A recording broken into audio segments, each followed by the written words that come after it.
For all the talk about this budget, many issues are all too familiar. Revenue is up from $773 billion to $815 billion. Expenses are up from $812 billion to $833 billion. Gross interest payments are at $27 billion, rising to $40 billion over forward estimates. Budget deficits are forecast to balloon by another $100 billion over the next 4 years. Interest-bearing debt will climb another $300 billion to $1.3 trillion. Businesses are collapsing at record rates, almost 50,000 insolvencies since Labor took office. Productivity is stuck at six-decade lows. 8 out of 10 new jobs are now created by government because the private sector has become so disillusioned. Business confidence and domestic investment have fallen to 1990s recession lows. Our inflation remains the highest in the developed world. My previous channel, Australia Exposed, was removed after I spoke openly in support of Pauline Hanson and criticised government policies. If you value free discussion and honest coverage of Australian politics, please subscribe to this channel and support the mission to keep exposing the issues affecting everyday Australians. Australian families have endured 15 interest rate hikes, pushing more than 1 million households into extreme mortgage stress. GDP per capita has fallen in 10 of the last 13 quarters, and 337,000 households can no longer pay their energy bills, double the level of 5 years ago, as power prices continue to surge. Labor will introduce the Working Australians tax offset. It's less than $5 a week in relief and not kicking in until next year and election year. The government wants you to be grateful for 68 cents a day off your tax. That tax offset will be completely rubbed out by bracket creep. Bracket creep means working Australians will pay more in tax because of inflation. The government profits from higher inflation. It's a stealth tax, a trap for the next election, an advertising slogan for 2028. They used the same trap in their election advertising in 2022. If anyone dare to refuse passing a useless, less than $5 tax cut, they will be accused of not supporting tax cuts. While Australians will receive just $2.6 billion back in the one of WATO, they'll pay tens of billions more in taxes because of bracket creep. One Nation tried to end bracket creep by indexing income tax thresholds to inflation, ending the stealthy tax increases. Labor, the Liberals, the Nationals, the Greens refused to support it. Instead of a measly $250, ending bracket creep would put thousands of dollars a year back in working Australians' pockets. We don't need Labor to protect Australians. We need to protect Australians from Labor. The tax changes in this budget, including on discretionary trusts, will suppress investor appetite and speculative capital, forcing these businesses to set up in jurisdictions with no impediments. Capital will always follow to where it is most loved. This budget reveals a political culture that relies ever more heavily on centralised bureaucracy, dependency on the state and short-term intervention.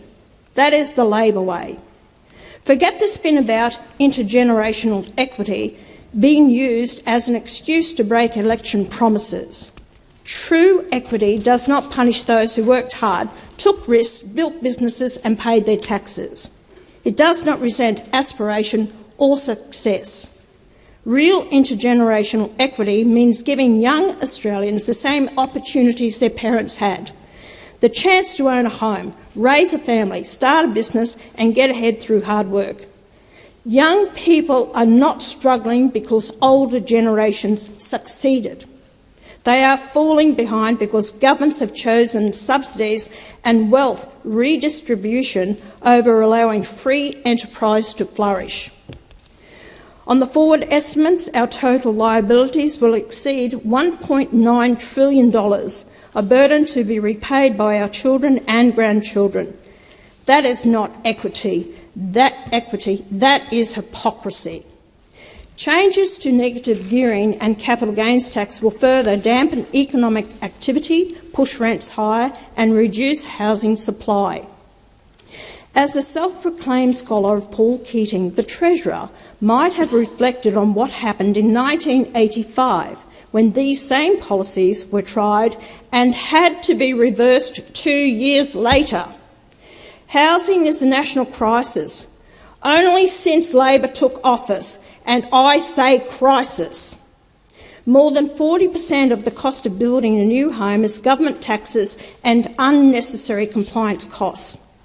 One Nation will take a different approach. We will slash the GST to zero on building materials for homes up to a value of $1 million for the next 5 years. Rapid population growth without matching supply is a recipe for declining living standards. This is not about blaming migrants, it's about recognising limits. But this government has no interest in reducing migration for all the talk. It expects to increase visa application fees from $4.7 billion today to $7.1 billion by 2029-30. Elevated migration is a money spinner. Canada cut migration sharply from 2024 and has now enjoyed 18 straight months of falling rents and easing house prices, something we have strongly advocated for.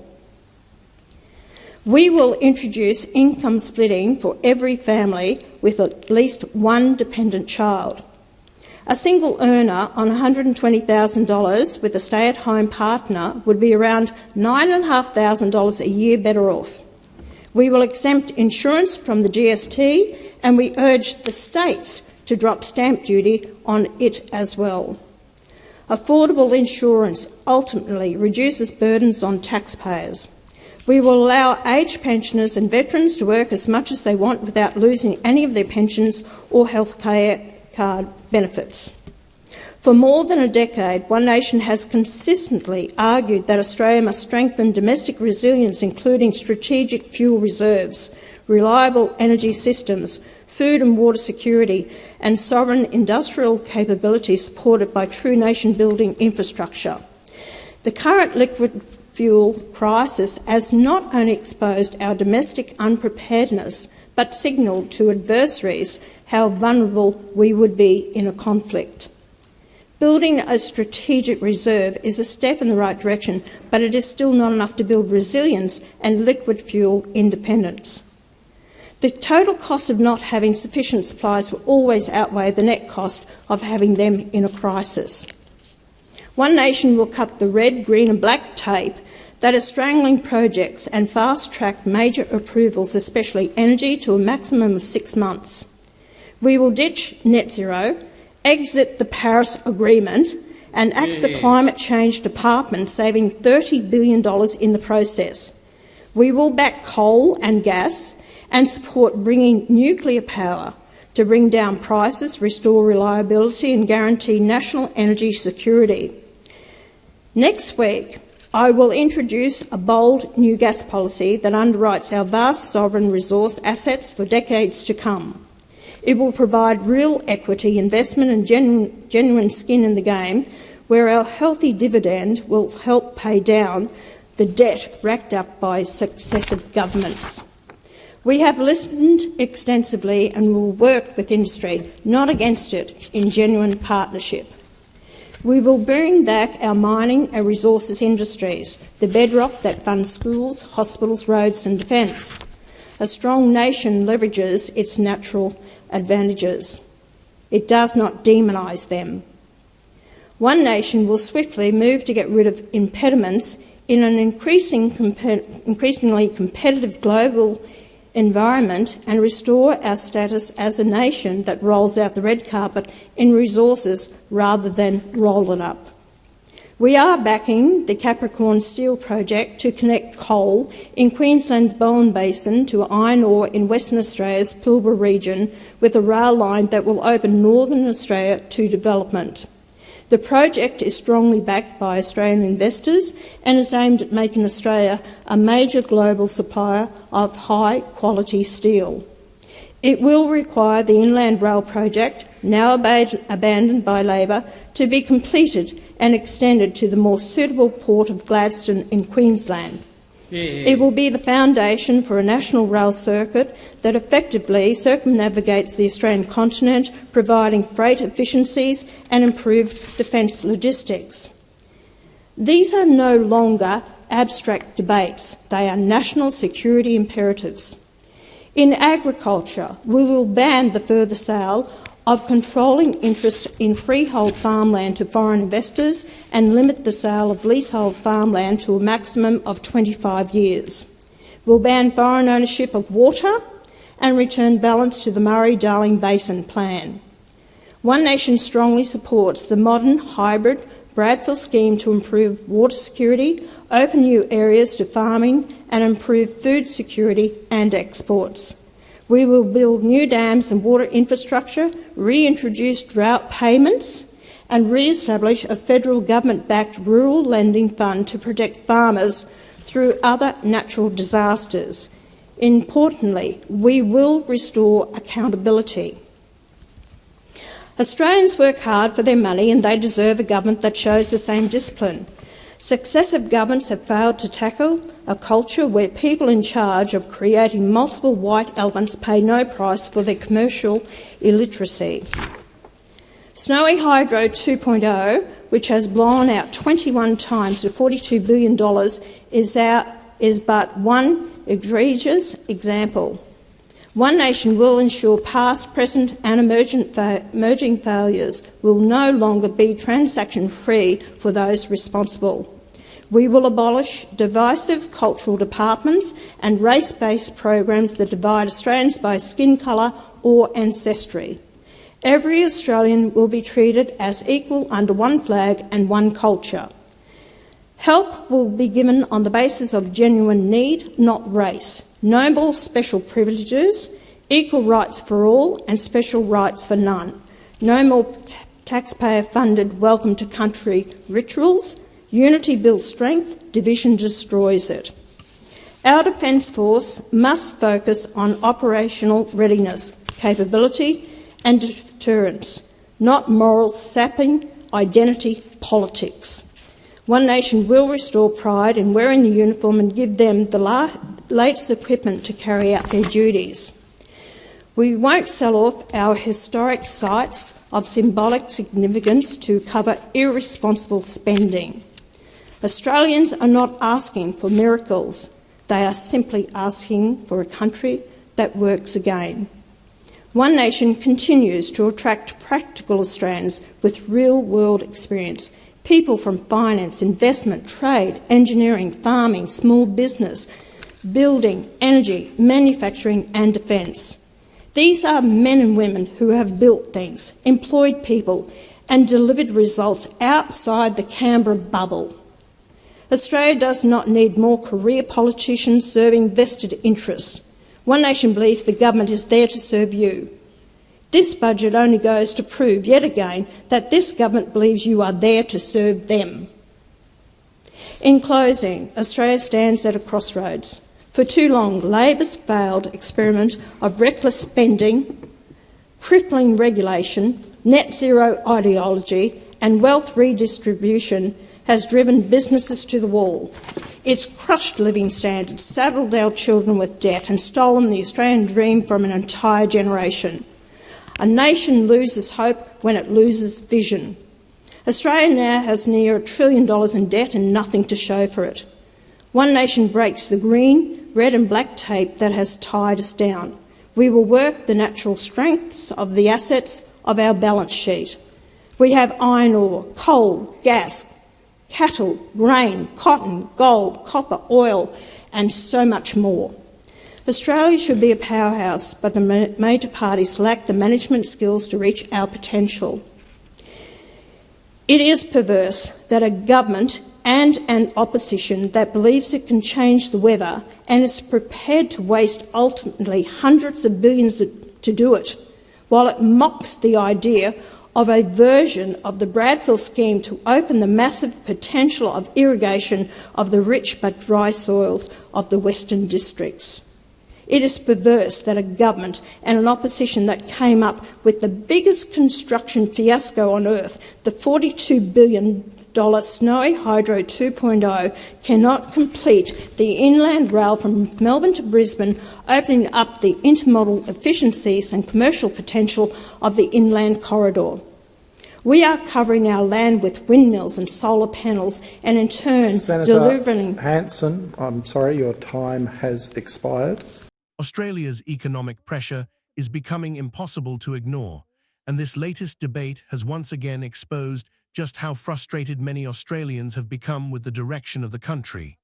The speech focuses heavily on debt, inflation, housing affordability, energy prices, and government spending, issues that are now affecting almost every household across the nation. One of the biggest concerns raised is the growing national debt. Australians are hearing figures in the trillions while, at the same time, many families are struggling to pay basic bills. Mortgage stress is rising, businesses are collapsing, and household budgets are under enormous pressure. The argument being made here is simple. If government revenue keeps increasing through higher taxes and inflation, why are ordinary Australians still falling behind? The debate around bracket creep is also becoming a major political issue. A lot of working Australians feel like they're quietly paying more tax every year without real wage growth. Inflation pushes workers into higher tax brackets, yet their actual spending power doesn't improve. Critics argue governments benefit financially from inflation while everyday workers carry the burden. Housing is another massive issue dominating Australian politics. Young Australians are increasingly losing hope of ever owning a home. Rising construction costs, government taxes, compliance regulations, and rapid population growth are all being blamed for pushing housing further out of reach. Many people now believe the Australian dream of owning a home has become almost impossible for the next generation. Migration policy is also front and centre in this discussion. The point being made is not necessarily anti-migrant, but rather about infrastructure and capacity. Hospitals are stretched, rental markets are under pressure, and housing supply is struggling to keep up with demand. Supporters of lower migration argue Australia needs to slow population growth until essential services and housing catch up. Energy policy remains one of the most divisive issues in the country. There's growing frustration over electricity prices and concerns that net zero policies are hurting industries like mining, manufacturing, farming, and energy production. Many Australians in regional areas feel they are paying the price for climate policies that are not delivering cheaper or more reliable energy. At the same time, One Nation continues positioning itself as the party focused on economic nationalism and national self-sufficiency. The speech pushes for stronger investment in Australia's own industries, including gas, mining, farming, steel production, transport infrastructure, and energy security. The message is that Australia should be using its own natural resources to strengthen the economy rather than relying heavily on imports or global supply chains. Another key theme is frustration with bureaucracy and government regulation. Small businesses, farmers, and investors often complain that excessive regulation is making it harder to grow businesses or invest in Australia. The speech argues that governments are creating too much red tape, while productivity and business confidence continue falling. There's also a strong focus on national identity and fairness. Supporters of these policies argue Australians should be treated equally regardless of race or background, while critics argue some of the rhetoric risks becoming divisive. These cultural debates are becoming increasingly emotional as Australians feel more politically polarised than they have in decades. But regardless of political views, one thing is clear: Australians are deeply concerned about the future. Rising debt, declining living standards, housing stress, and economic uncertainty are pushing more voters toward alternative political movements outside the major parties. The political landscape in Australia is clearly shifting. Voters are no longer automatically trusting Labor or the coalition to solve the country's problems. People are demanding practical solutions, economic stability, affordable living, and stronger leadership. Whether the major parties respond to that frustration may ultimately decide the future direction of Australia.